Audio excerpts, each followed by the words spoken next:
Je pense qu'il serait utile de vous expliquer les différents types d'analyses et d'examens que vous pourriez subir. Je suis sûr que vous avez déjà subi quelques-uns, sinon la plupart de ces analyses et examens, mais les passer en revue devrait vous aider à mieux comprendre comment ils sont réalisés et à quoi ils servent. Je commencerai par vous dire que nous en savons nettement plus aujourd'hui sur la maladie de Crohn qu'il y a 10 ans. Pourtant, il n'existe encore aucun test spécifique permettant de déceler ou de diagnostiquer la maladie, ce qui veut dire que nous devons miser sur les analyses et les examens, mais également sur une série d'indices pour exclure les autres maladies et confirmer le diagnostic. Vous noterez également qu'un grand nombre des analyses et des examens que nous utilisons pour diagnostiquer la maladie de Crohn sont également utilisés pour surveiller son évolution. Puisqu'il est possible que ce soit un membre du personnel infirmier qui vous prélève l'échantillon de sang nécessaire aux analyses, nous avons demandé à Carole, une infirmière spécialisée en gastro-entérologie, de vous parler des analyses de sang. Je suis là, docteur. Auriez-vous le temps de passer rapidement en revue les analyses et les examens effectués chez les patients atteints de la maladie de Crohn? Certainement. Certaines analyses de sang nous aident à faire le suivi de la maladie, comme la formule sanguine, la vitesse de sédimentation et le taux de PCR. Nous commandons également d'autres analyses comme la détermination du taux d'enzyme hépatique pour nous assurer que les médicaments n'occasionnent pas des problèmes aux patients.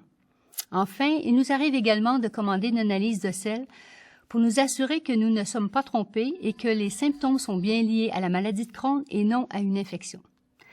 La formule sanguine permet de savoir si le taux de cellules sanguines ou de plaquettes est anormalement bas et de vérifier si vos médicaments vous occasionnent des effets secondaires.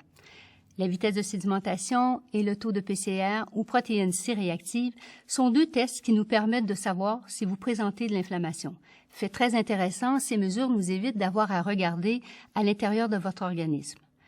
Il arrive quelquefois que nous réalisions d'autres analyses de sang, notamment la vérification du taux de fer et de la vitamine B12.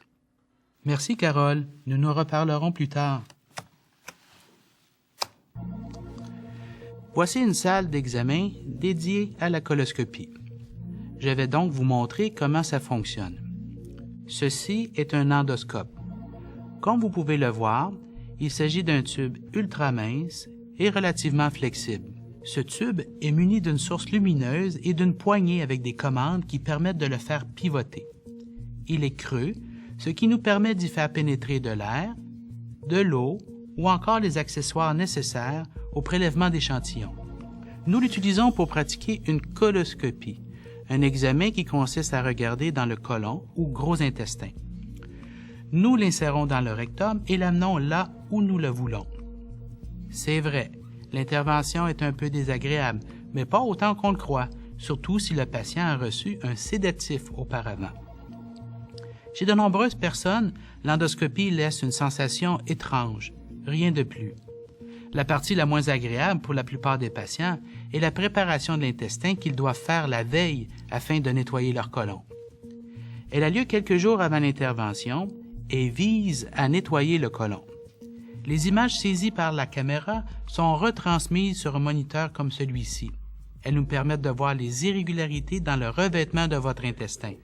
Ce que vous voyez à l'écran est une image prise lors d'un examen. Elle vous donne une idée de ce que nous voyons. C'est assez incroyable quand on y pense. L'endoscope nous permet également de prélever un ou plusieurs petits échantillons de tissu que l'on appelle biopsie. Nous envoyons ensuite ces échantillons au laboratoire où ils sont étudiés de plus près. Voici une salle de radiologie, identique à celle où vous vous retrouverez peut-être un jour. Nous utilisons la radiographie classique pour déceler les obstructions ou blocages dans l'intestin.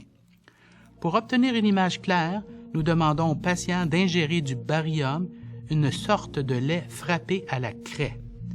Le barium peut également être administré au moyen de lavement avant l'examen radiologique.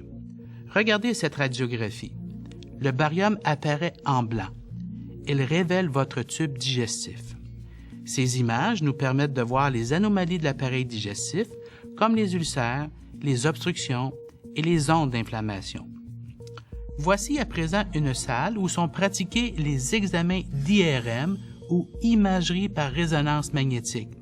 Je vais vous parler de cette technique d'imagerie perfectionnée et d'autres techniques similaires que nous utilisons pour obtenir une image plus claire de l'intérieur de votre corps. Nous utilisons également l'échographie et la tomographie assistée par ordinateur. Ces techniques d'imagerie nous permettent d'obtenir une image plus précise de vos organes internes et notamment des anomalies et des tumeurs. Les images les plus nettes obtenues grâce à l'IRM et à la tomographie nous permettent également de déceler l'inflammation et les changements au vaisseau sanguin, ce qui n'est pas possible avec l'échographie et la radiographie.